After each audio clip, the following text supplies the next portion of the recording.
दक्षिण सोलापुर तालुका स्थित Gokul sugar factory को गन्ना देने के बावजूद बकाया गन्ना भुगतान नहीं मिलने के विरोध में किसानों द्वारा शुरू किया गया आंदोलन सोमवार को और उग्र हो गया।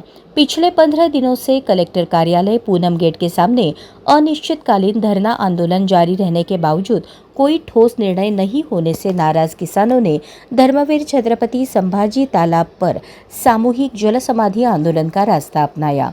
जल समाधि आंदोलन के लिए निकले किसानों को पुलिस ने रोकने का प्रयास किया, लेकिन आक्रोशित किसानों ने पुलिस बैरिकेड्स तोड़ते हुए संभाजी तालाब परिसर तक पहुंच गए।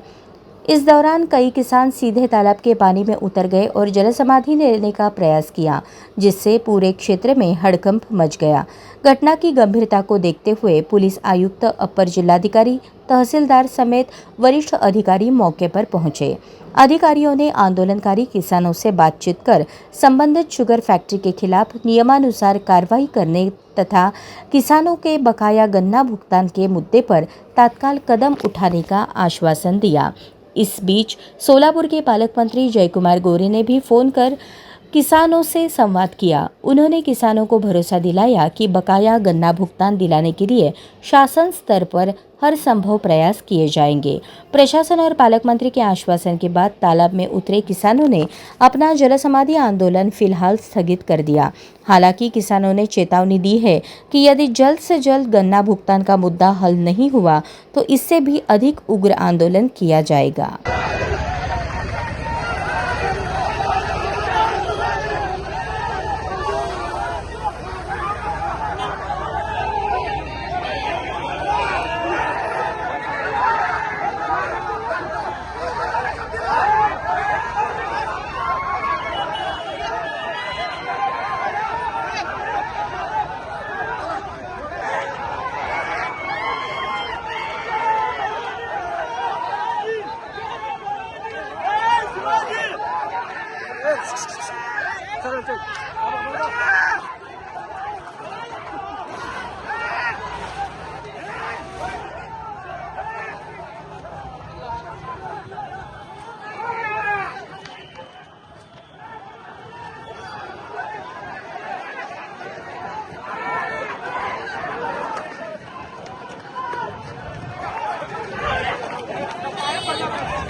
मी बाळासाहेब पांडुरंग मोरे, अध्यक्ष सुरत चेन्नई ग्रीनफील्ड हायवे संघर्ष समिती। आणि आज जे शेतकऱ्याचं आंदोलनाचा 17वा दिवस आहे। गोकुळ साखर कारखान्याने 7 महिन्यापासून ऊस घेऊन गेला, 1 रुपया सुद्धा आम्हाला मिळालेला नाही आणि हे ऊस बिल मिळावं म्हणून 17 दिवसापासून आंदोलन चालू आहे, परंतु अजून कोणीही दखल घ्यायला तयार नाही। म्हणून या राज्याचे मुख्यमंत्री आदरणीय देवेंद्रजी फडणवीस साहेबांना आमची विनंती आहे की मायबाप सरकार आहे, आम्ही त्यांचे लेकरं आहोत, म्हणून साहेबांनी आमच्याबद्दल एवढाच विचार करावा की ह्या गोकुळ शुगरची विक्री बाबूराव बोत्रे पाटील यांना झाली आहे आणि त्यांचा जो व्यवहार ठरला आहे ते कागदोपत्री क्लिअरन्स होत नसल्यामुळे ते पैसे देत नाहीत। तर मुख्यमंत्री आणि बाबूराव बोत्रे पाटील, दत्ता शिंदे आणि आम्हाला शेतकऱ्याला 2-3 प्रमुख लोकांना बोलवावं, मंत्रालयात बैठक घ्यावं आणि बाबूराव बोत्रे पाटलाला 30 कोटी रुपये ॲडव्हान्स पोटी कारखान्याच्या व्यवहाराच्या दिलं तर निश्चितपणे या 30 कोटीमध्ये आमच्या सर्व शेतकऱ्यांचे बिलं जाणार आहेत। आज शेतकऱ्यापुढे प्रश्न असा आहे की गेल्या वर्षी उडीद, मूग, भुईमूग, सोयाबीन, कांदा ह्याला कुठला भाव लागला नाही, घाटल्याला शेतामधलं लागवड सुद्धा निघालं नाही आणि ऊसाचे पैसे आमचे कारखान्याकडे अडकून पडले। आता जर पाऊस पडला तर बियाणं कशाने आणायचं, खतं कशाने आणायचं आणि शेतात पेरणी कसं करायचं, ह्यासाठी हा शेतकरी आता आक्रमक होऊन या आंदोलनाच्या पावित्र्यात उतरलाय। शेतकऱ्याच्या पोटातल्या भुकेला जर आतून डंक मारायला लागलं तर शेतकरी अशा प्रकारची आक्रमक भूमिका घेत असते। म्हणून या शेतकऱ्याची मागणी रास्त आहे, म्हणून महाराष्ट्र सरकार आदरणीय मुख्यमंत्री महोदयांनी यात हस्तक्षेप करावा, 30 कोटी द्यावं अशी आग्रहाची मागणी आहे। एकूण किती शेतकरी आहे? 3,500 शेतकरी आहे। किती बिल 30 कोटीच बिल आहे। 30 कोटी दिलं का सगळा विषय संपणार आहे। कोणत्या सोलापूर आणि धाराशिव? हा, तुळजापूर तालुका आणि अक्कलकोट तालुका असं 2 तालुक्याचं हे बिल आहे। 3,500 शेतकऱ्यांचं। हा, 30 कोटी रुपये बिल दिलं का आमचा सगळा विषय संपणार आहे। त्यामुळं आणि जिल्हाधिकाऱ्यांनी यामध्ये प्रामाणिकपणे भूमिका बजावली, पण जिल्हाधिकारी हे अंतिम अथॉरिटी होऊ शकत नाहीत.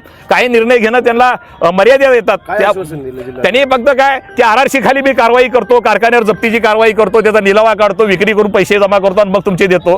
ही प्रोसिजर लवकर होणारी नाही आहे. एकदा कारखान्याची टेंडर प्रक्रिया झाली का निविदा दिवशी हेच कारखान्याचे लोक त्यांना दम देतात, जे टेंडर भरले त्या लोकांना की तुम्ही कारखाना कसं घेता बघतो. म्हणलं का कोणी टेंडर प्रक्रियेत उतरत नाही, स्वतःचे पैसे घालून भांडणं कोणी घ्यायचं म्हणून टेंडरवाले येत नाही.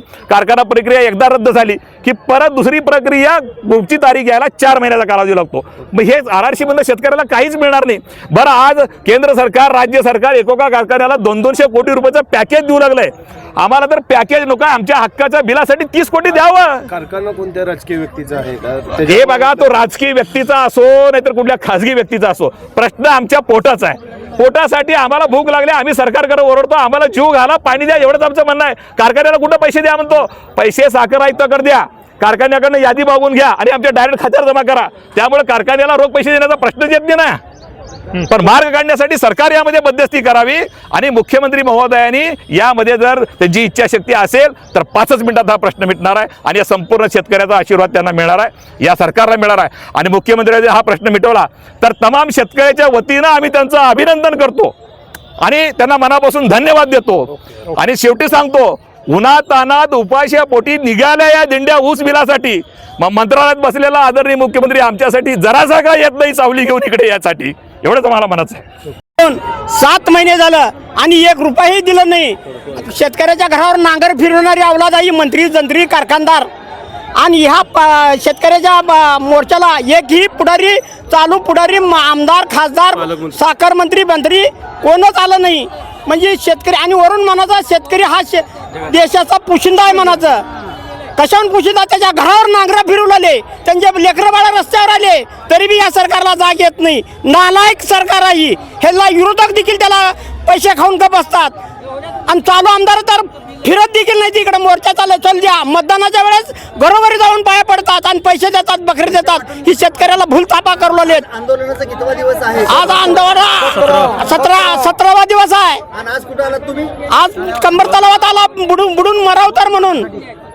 घरात बायको येऊ द्या झाली म्हणून घरात. बाळाचा शिक्षणाचा विषय, बी भरण्याचा, खाता बियाचा विषय.